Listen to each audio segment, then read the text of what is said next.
2024 లేదా 25లో డిగ్రీ లేదా బీటెక్ చదివారా? సాఫ్ట్‌వేర్ జాబ్ కోసం ఎదురు చూస్తున్నారా? అయితే కోడ్ జ్ఞాన్ 100 డేస్ కోర్సులో చేరండి. జాబ్ సాధించండి.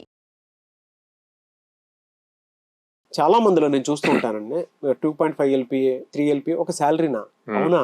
అని ఈవెన్ పేరెంట్స్ కూడా దాన్ని సమర్థించి మాట్లాడేటువంటి వాళ్ళు చాలా మంది ఉంటారు.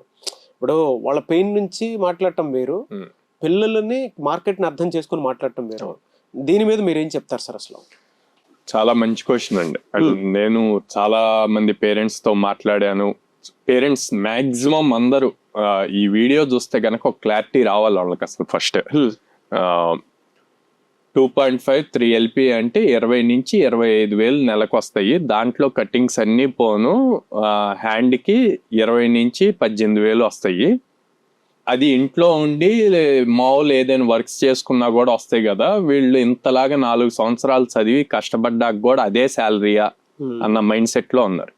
అంటే పేరెంట్స్ పాయింట్ లో మీరు చూస్తే మేము ఇంత కష్టపడ్డాం, మేము తినకుండా వాళ్ళకి ఫీజెస్ ఇవన్నీ పే చేసి వాళ్ళకి కావాల్సినవి అన్ని చూసి 4 years కష్టపడి చదివించాక మళ్ళీ మేమెంత సంపాదిస్తున్నాం అంతకన్నా తక్కువ వస్తున్నాయి జాయినింగ్ లో అన్న థాట్ ఉందండి.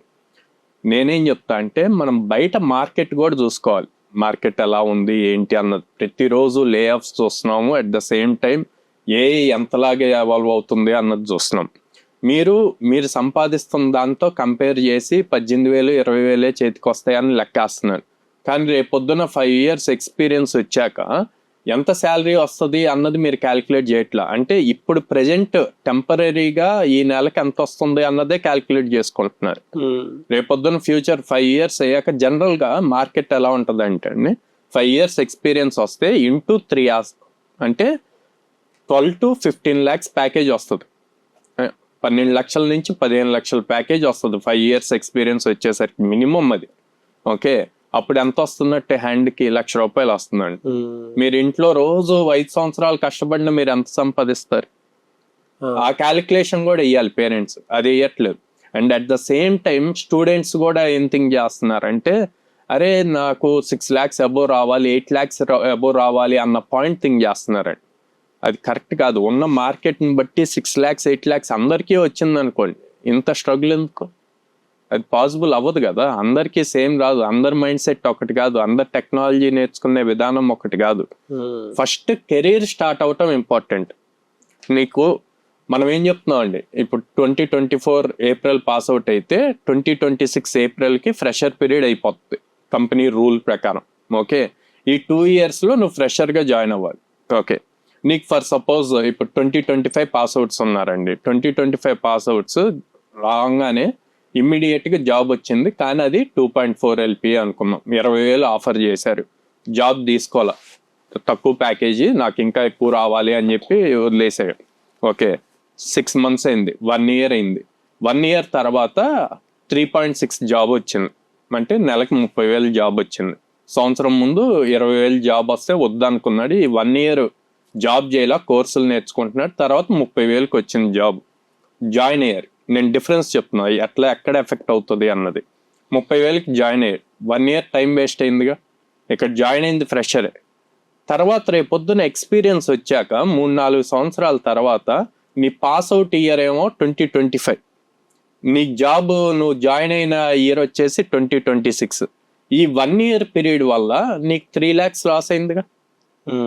మనం ఏం చేస్తున్నాం క్యాలిక్యులేషన్, 5 years ఎక్స్పీరియన్స్ ఉంటే ఇంటూ 3 జనరల్ క్యాలిక్యులేషన్. ఏ కంపెనీస్ అయినా ఆఫర్ చేసే శాలరీ ప్యాకేజెస్ అట్లా ఉంటాయి. 2.5 to 3 lakhs క్యాలిక్యులేట్ చేస్తారు.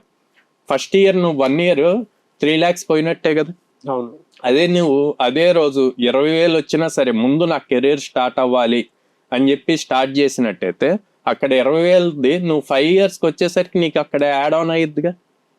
ఇప్పుడు ఆ 1 year టైం పీరియడ్ వేస్ట్ అయినట్టేగా. ఆపర్చునిటీ పోయిందంటే టైం క్యాలిక్యులేషన్ తో పాటు మనీ క్యాలిక్యులేషన్స్ తో పాటు స్కిల్ క్యాలిక్యులేషన్స్ కూడా ఉన్నాయి. అంతే అండి. ఇప్పుడు టైం పోయింది తిరిగి రాదు. Time is equal to money అంటాం మనం.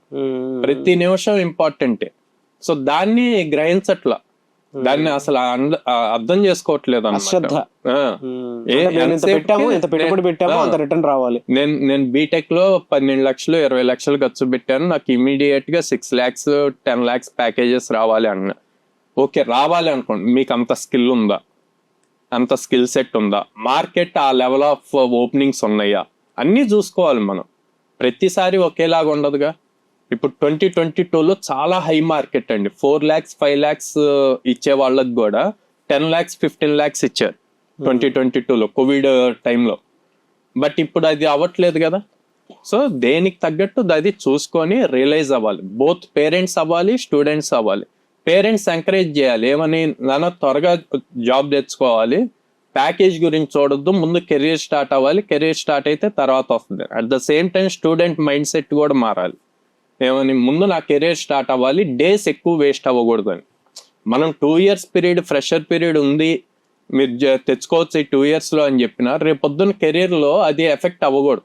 సో అందుకే మనం ఇన్ని నెంబర్ ఆఫ్ ఆపర్చునిటీస్ ఇస్తున్నాము, త్వరగా కెరీర్ స్టార్ట్ అవ్వాలి అన్నది కోడ్నాన్ ఎప్పుడూ ట్రై చేస్తూనే ఉంటుంది. బట్ స్టూడెంట్స్ ఆ మైండ్ సెట్స్లో ఉండట్లేదు అనమాట.